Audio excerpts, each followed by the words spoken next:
Ujambo mtazamaji wa PMTV Tanzania. Leo katika update yetu tunazungumzia lile swala ambalo alolitamka mwenyekiti wa UVCCM Mohamed Kawaida kuhusiana na kauli aloitoa tunasema Askofu Mwasham Baba Askofu Wolfgang Pisa hakubaliani na kwamba watawa pamoja na mapadri hawaruhusiwi kabisa kushiriki mambo ya kisiasa. Hebu tukamsikilize Mohamed Kawaida anachokisema. Nizungumzie kauli ya mwenyekiti wa Baraza la Maaskofu Tanzania TEC aliyoitoa Kipalapala Tabora Septemba 25 mwaka huu.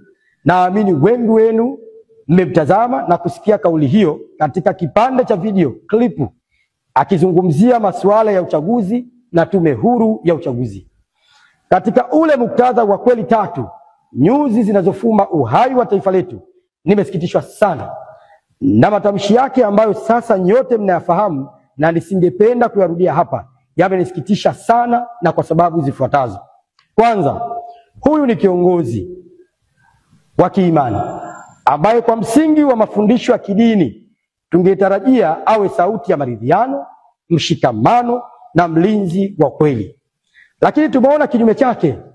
Tumeona na kusikia sauti ya kutenga watu, kusahau ukweli na kujenga roho isiyo ya mshikamano, roho ambayo taifa letu daima limepigana nayo na kushinda, kwani tumeona madhara yake kwa nchi nyingine chini ya awamu ya 6 ambayo ndiyo ilifanikisha kwa mara ya kwanza katika historia ya nchi yetu mchakato wa mabadiliko ya kisheria kuhusu uchaguzi ambao ulikuwa kilio cha muda mrefu cha wadau wengi. Hii ni pamoja na kuzingatia mambo yafuatayo.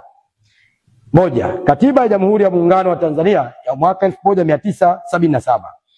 Katiba ya Jamhuri ya Muungano wa Tanzania ya mwaka 1977 ni sheria mama inayotoa dira, huku ikieleza kuwa wananchi ndio msingi wa mamlaka yote na serikali hupata madaraka yake kutoka kwa wananchi, ibara ya 8 ikithibitisha kuwa taifa linafuata misingi ya kidemokrasia. Ili kuhakikisha haki hizi zinafuatwa, ibara ya 74 inaunda tume ya uchaguzi na kuainisha taratibu zake, ikihakikisha kuwa uchaguzi unafanywa kwa uwazi, huru na wa haki.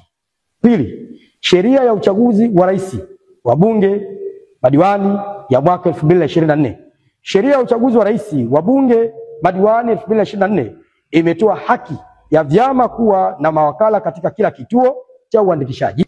Viongozi wetu wa kijamii na kiimani wanapokengeuka na kusahau mambo haya, wanaingia katika mkumbo usio na afya wao wala kwa nchi, kwa kauli zenye kuleta utengano na zinazoweza kuhatarisha uhai wa nchi yetu. Ninaamini kabisa waumini wanatoa michango mingi kuwezesha viongozi hawa kutafuta na kupata taarifa za kina za mambo na mwenendo wa nchi kiuhalisia kabla kuzungumza, kwani kauli zao zina athari yake. Baada ya kauli hizi kindani, tumemtafuta mchambuzi wa masuala ya kisiasa Meki Mchane hawezi kutueleza swala hili limekaaje. Hebu tukamsikilize. Tamko la UVCCM na TEC ambacho alikizungumza ama rais wa TEC alichokizungumza Mwasham Baba Askofu Wolfgang Pisa vinaweza kuwa vinakinzana kwa namna fulani, kwa sababu mlengwa wa TEC na rais maana yake haukuwa katika mambo ya kuzuia masuala ya uchaguzi, ya kuzuia ushiriki wa uchaguzi, lakini na kama nimemwelewa vizuri, kwa sababu nimekuwa nikifuatilia haya mambo, lakini pia nikipata wasaa wa kufuatilia siasa za aina tofauti. Septemba 25 wakati Mwasham Baba Askofu Wolfgang Pisa akiwa kule Tabora alizungumza kuhusiana na kusambaa kwa picha ya watawa waliokuwa katika mkutano wa kampeni wa mgombea urais wa Chama cha Mapinduzi akiwa kule Kusini. Ambacho alikisema Mwasham Baba Askofu Wolfgang Pisa aliwataka watawa kutokujihusisha na shughuli za kampeni za chama chochote cha siasa. Maana yake hiyo inaonyesha namna gani kwamba watawa wa kanisa Katoliki hawajazuiliwa kwenda kushiriki uchaguzi, wamezuiliwa kushiriki katika kampeni, na akasema hawaruhusiwi kuvaa hata sare za chama chochote, kwa sababu kingine, kwanza kwao ni faida kwao kujilinda, haswa kwa sababu ni viongozi wa kiimani na ni taasisi ambayo inaongoza watu wa imani tofauti. Mfano, kanisa Katoliki ni moja kati ya makanisa yenye nguvu zaidi ulimwenguni, kanisa Katoliki, na ina watu wa aina tofauti. Tumeona wanasiasa tofauti tofauti hata nje ya Tanzania wakiwa na nafasi fulani, lakini wametoka katika kanisa hilo, lakini pia hata wale wasio na imani hiyo wamekuwa wakiungwa mkono pale tu ambapo kila kitu ambacho kipo sawa, wanaenda sawa na haki ambayo hasa dini inataka hivyo, wanafanya hivyo. Lakini kwa muda huu, kwa sababu ni wa kampeni maana yake unazungumzia hisia za watu tofauti. Kuna watu wanaunga mkono itikadi hii na wengine wanaunga mkono itikadi hii. Sasa wale wenyewe kama viongozi wa dini wanaongoza watu wenye itikadi tofauti. Mfano, kuna mwanachama wa Chadema ambaye anaongozwa na baba askofu, na kuna mwanachama wa CCM anaongozwa na askofu, na kuna mwanachama wa ACT na vyama vingine 18 karibu 16 vyote ambavyo vinashiriki katika uchaguzi.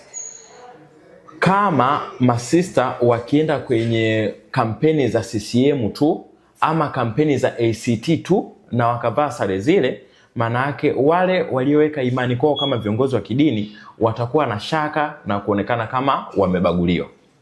Lakini kama hawa hawatashiriki moja kwa moja katika kampeni, basi itaonyesha namna gani kanisa linataka umoja, kanisa linataka mshikamano pasipo kujali itikadi za kisiasa, ili kutokuwagawa waumini. Kwa hiyo hilo ndo lilikuwa lengo kuu la Mhashamu Baba Askofu Wolfgang Pisa, ambaye ni rais wa TEC, kuja kuwakataza watawa wasishiriki kampeni. Akasisitiza hata kama kaka yako ni mgombea, usishiriki, kwa sababu ile inakutenga wewe na utumishi wako na huduma yako.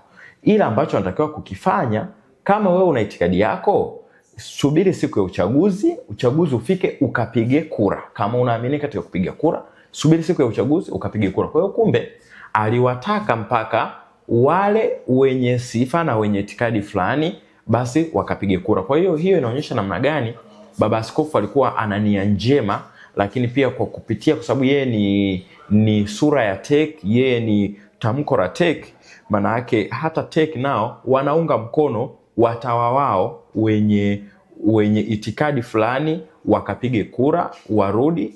Basi kuna kingine. Sasa mwenyekiti wa UVCCM Mohamed Ali Kawaida alikuja kueleza kwamba amesikitishwa na kusema kwamba kauli hizo ambazo yeye hakutaka kuzirudia, anasema zinagawa labda waumini, labda na mabadiliko ambayo yamefanywa na serikali kwa ajili ya kuhakikisha tunakuwa na umoja, labda kauli hizo zinaweza zikagawa. Lakini ukweli ni kwamba rais wa TEC hakuonyesha kauli yoyote ambayo inaonyesha mgawanyo wa moja kwa moja. Zaidi kubwa ametaka tu paka watawa wakashiriki uchaguzi, kwa wale wenye itikadi fulani labda ambao wanaamini katika njia hiyo, basi wakashiriki huko. Kwa hiyo mshikamano ambao unatengenezwa unaweza kuwa mzuri pale ambapo viongozi wale ambao wanaongoza taasisi, si tu katika dini, taasisi zozote ambazo zina hisia za watu tofauti, basi wasiwe katika upande fulani ama wasijihusishe kuunga mkono wagombea fulani, kwa sababu hiyo inaweza ikapelekea wale wanaoamini kama viongozi wao wanaweza nao wakatokea mgawanyiko, kwamba wamekosa uhuru wao wa kufuata njia fulani ambayo wanaweza kawa wanaiamini tofauti na ile viongozi wao wanaweza kawa wanaifuata. Na unadhani UVCCM ilipishana wapi na baba askofu? TEC na UVCCM kupitia mwenyekiti wao Kawaida, kupishana kwao nafikiri kunaweza kaa sehemu ndogo. Kawaida anasema tumesikitishwa kwa yale aliyoyatamka, lakini mimi naweza nikawaambia kwamba kwa sababu mojawapo alizozitoa Kawaida anazungumzia namna gani maboresho yamefanyika kwa ajili ya kuunganisha watu, kwa ajili ya kufanya uchaguzi uwe wa huru na haki, kwa ajili ya kuweka usawa kwa wote. Kwa hiyo Wolfgang Pisa, Mhashamu Baba Askofu, rais wa TEC, alichokisema hajawakataza watu kutokushiriki katika uchaguzi, hajawakataza watu kuwa na mshikamano. Ambacho alikikataza ni kwa hawa viongozi ambao ni watawa wanatazama katika imani kuwa dira ya makundi tofauti.